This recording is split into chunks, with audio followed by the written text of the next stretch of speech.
Welcome to Channel's Business Go with me, Juliana, reporting from just outside the Palace of Westminster in central London. Coming up on today's show, Ukraine is stepping up its outreach to Africa, opening embassies and offering food aid just as President Trump pushes a Washington-led peace plan. With Russia's influence still strong on the continent, can Kyiv win new allies in its struggle? I'll be discussing that and so much more with Africa analyst Tamzanka Zhou. And Britain's £4 billion horse racing industry faces its first ever coordinated strike, with trainers, jockeys and staff walking out over new tax rules. The unrest reflects wider pressures in the economy as inflation jumps to 3.8%, the highest in 18 months. I'll be speaking to Sam Miley from the Centre for Economics and Business Research on what this means for jobs, wages and growth. Then later, this week's biggest business news stories: Microsoft employees stage a protest encampment over Gaza, thousands of objections threaten Tesla's bid to supply UK homes with energy, and Air Canada reaches a breakthrough deal with its cabin crew after a strike that grounded more than 2,000 flights. But first, Epping Council has won a landmark legal battle to move asylum seekers from a local hotel. The High Court ruling sided with the council's claim that the Home Office had acted unlawfully by placing dozens of people at the site without proper consultation. Local residents had long raised concerns over safety and the strain on public services, while refugee advocates accused the council of discrimination. The judgment is expected to set a precedent for other councils challenging the government's asylum accommodation programme, intensifying the national debate over how Britain balances humanitarian obligations with pressures on local communities. Elsewhere, the UK's bioethanol industry is facing a new crisis as the country's largest production facility begins its shutdown process. The Ensus plant in Teesside, a cornerstone of Britain's renewable fuel sector, says it can no longer operate sustainably amid rising input costs and declining demand. Hundreds of jobs are at risk, and industry leaders warn the closure could undermine the government's net zero target by making the UK more reliant on imported fossil fuels. Farmers are also concerned, as the plant has been a major buyer of domestic wheat used in ethanol production processes. And Britain's horse racing sector is bracing for an unprecedented one-day strike. Trainers, jockeys and stable staff say new tax rules are the final straw for an industry already grappling with rising costs and falling attendances. It's the first time in modern history that the £4 billion industry has faced a coordinated walkout, with major races expected to be cancelled and bookmakers warning of millions in lost revenue. That frustration mirrors the wider economy, where households and businesses alike are still struggling under the weight of higher prices. Official figures released today show inflation rising to 3.8% in July, the highest in more than 18 months, and well above the Bank of England's 2% target. Transport costs, especially airfares during the school holidays, and food prices were the biggest drivers. With inflation now expected to peak at 4% in September, or possibly even higher, questions are mounting over interest rates, consumer confidence, and the outlook for investment. I'll be unpacking what this means for jobs, wages and growth in my conversation with Sam Miley, Head of Forecasting and Thought Leadership at the Centre for Economics and Business Research. Sam, so we know that parliamentarians who typically sit behind us, they're on holiday, but it doesn't mean there hasn't been a short of news. Mostly geopolitical, of course, lots happening in Washington, but lots of economic data.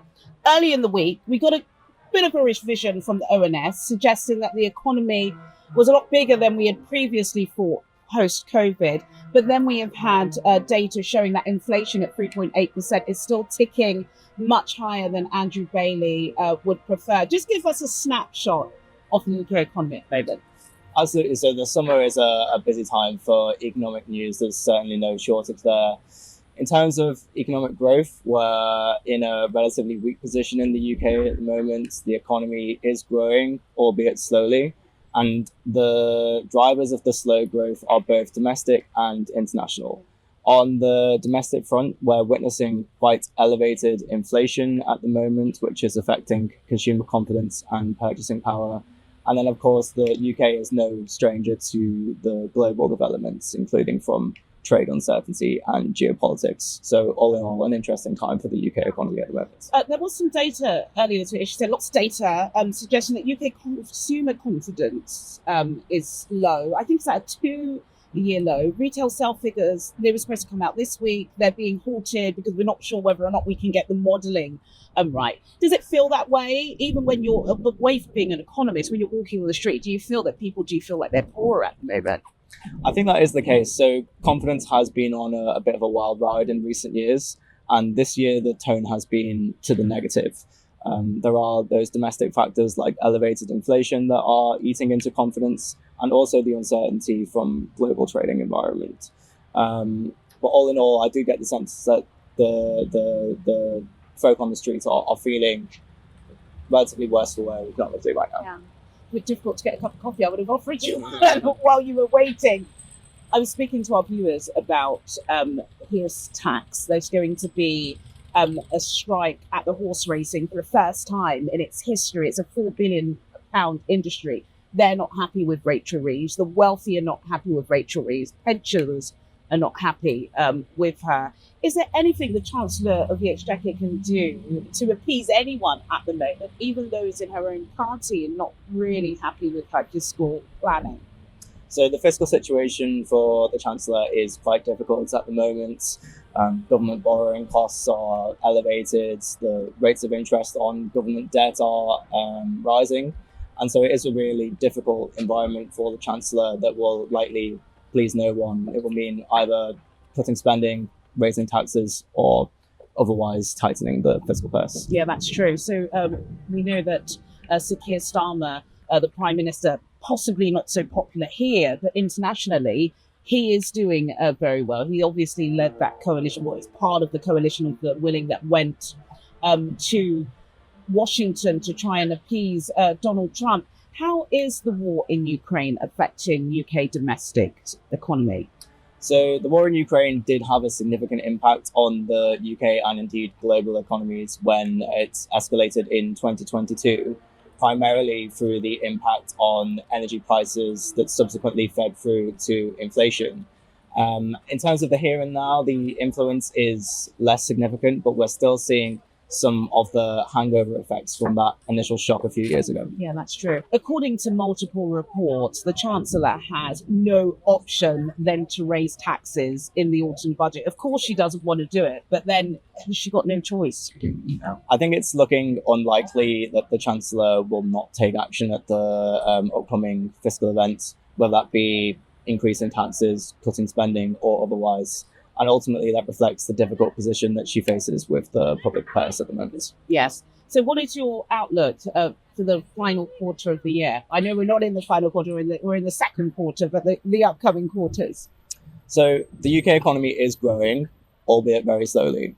And I think the central scenario is for that slow rate of trend growth to continue for the rest of the year and into next. Thank you, Sam. Coming up on Channel's Business Global, Ukraine is stepping up its outreach to Africa, opening embassies and offering food aid, just as President Trump pushes a Washington-led peace plan. With Russia's influence still strong on the continent, can Kyiv win new allies in its struggle? I'll be discussing that and so much more with Africa analyst Tamzin Kajo, and I'll be looking at some of the biggest business news stories of the week. All of this after the break. Do stay with us. Welcome back to Channel's Business Globe with me, Juliana, reporting from just outside the Palace of Westminster in central London. In a moment, I'll be catching up with Africa analyst Tamzin Kajo. But until then, here's a breakdown of some of the biggest business news stories of the week. In Washington, Microsoft employees have set up a protest camp on company grounds, demanding the tech giant cut ties with Israel over the war in Gaza. The demonstration, led by staff under the banner No Azure for Apartheid, echoes student encampments across US universities.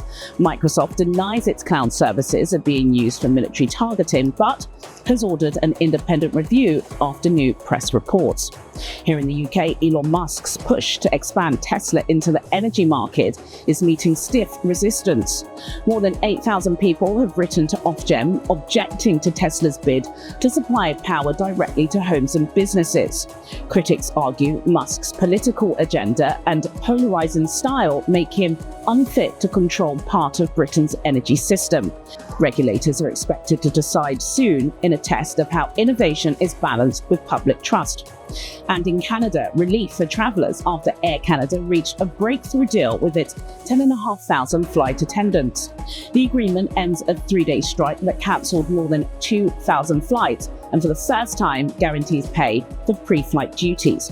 Analysts say the contract could set a precedent across North America, though the higher wage costs could weigh on airline finances. And now to my final story. In Washington this week, President Trump called for a peace deal in Ukraine, urging both sides to show what he described as flexibility. But with no breakthrough yet, Kyiv is looking beyond the negotiating table and turning to Africa to strengthen its hand.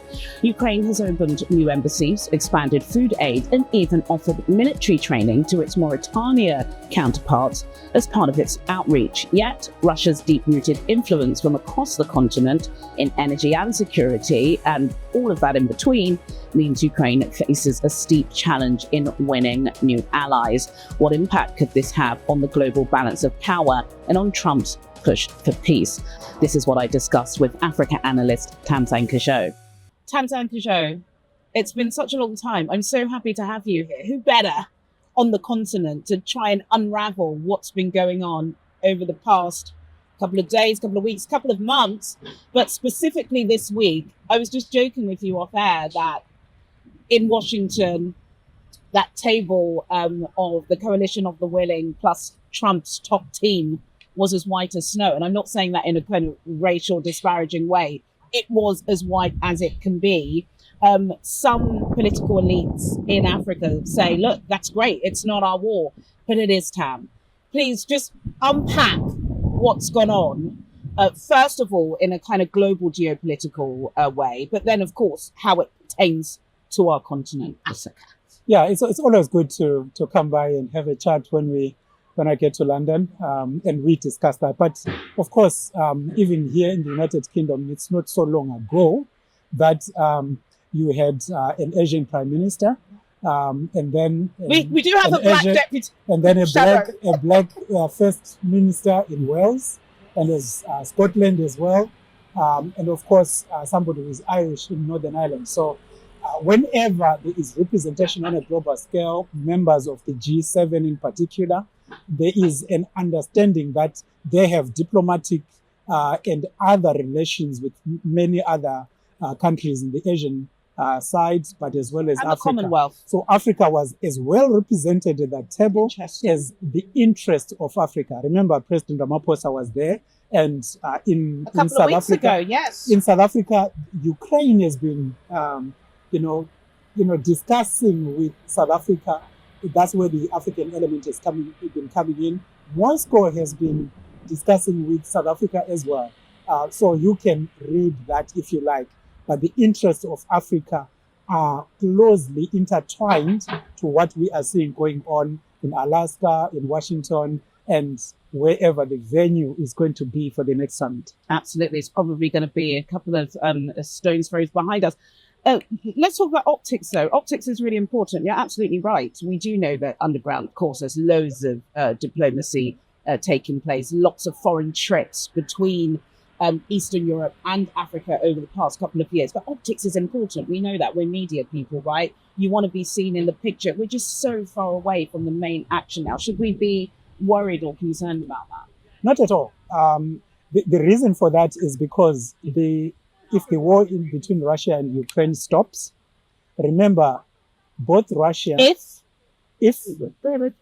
because there are so many dynamics. We need to get to that. There are things that Russia is asking for. That is the guarantee of the probably sovereignty, if you all made, I don't know how to put it. I need to be careful in the language. The right to self-determination of Russian-speaking populations who are within the borders of Ukraine. I thought that was quite interesting, yes. So Russia is basically demanding that. They are saying the borders of those areas where people who are of Russian-speaking descent are living, they want to be in control, or at least have authority over that, or at least to supervise a self-determination process for them. Ukraine, of course, will say no to that. But also remember, even President Zelensky himself is Russian speaking. He had to work very hard to almost always speak in Ukrainian to be accepted the other way. So he knows that after this war is ended, there's no guarantee that he will win the next election if he participates. And then what becomes of him? So there are so many dynamics. President Trump just wants the war to stop. Economically, America is spending quite a lot of money to sustain this war. And so he wants to pull that back. Of course, he also wants to win the Nobel Peace Prize. Yeah, who wouldn't want to? He has already stopped. According to him, he stopped 6 wars. Yeah, I mean, yeah, of course, America has leveraged its power, economic power, its military power, its global dominance to stop those wars. To basically say, if you are Thailand or you are Rwanda or DRC or you are Pakistan or India or whatever, then the Americans can cut away their economic influence in that region or in your country, and your country will collapse. Yeah. And if your country collapses, then it can't wage a war. So he had that authority to be able to do that. It's more difficult with this one. He has leverage over Ukraine, but he is pushing all these other things to Russia to say an economic power in Russia will only be sustained if there is America on the table, there's China, there's India, there's others. So if the Americans are in good books with the Russians, that saves money in terms of the budget in America, but it also helps Russia. So Russia will be happier with that. But Ukraine, is difficult to see what they will get out of it, rather than ceding some territory. You were on the continent a couple of days ago. What's the mood music like there? Are people talking about the war? Do they care as much as perhaps those of us in the diaspora that can't get away from it? People care. But people care on 2 fronts. Number one, those that are in government and on maybe what you can say the elite, those that are discussing things as they are going on. The decision makers. They say that cutting Russia off disadvantages Africa. Absolutely. Because Russia has historical ties to military assistance as well as mining and other areas. But also the American influence is needed. America has been assisting Africa in terms of aid, in terms of the economy, and in terms of the diaspora. Most people don't like to see their visas being refused if they have to go to America, because there's so many people who are in America. Nigeria in particular, there's so much diaspora in the US, and you don't want visas from Lagos to be, from Abuja to be stopped. Which is already a dicey topic. So that's on one end. The second end is watching the spectacle.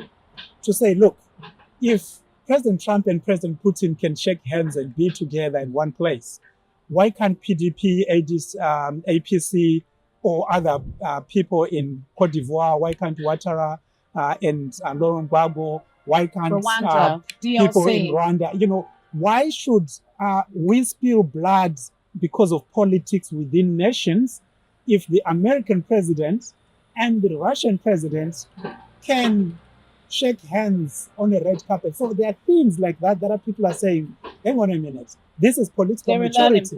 Why can't we put our differences apart and say it is the nation first, it is Nigeria first, it is Ghana first? So why should we be chasing each other? Why can't it just be South Africa first, where President Zuma and President Ramaphosa can just be together, where Tshisekedi and President Kabila can be together in the DRC, or any other country. Bola Ahmed Tinubu, then we saw them in Rome.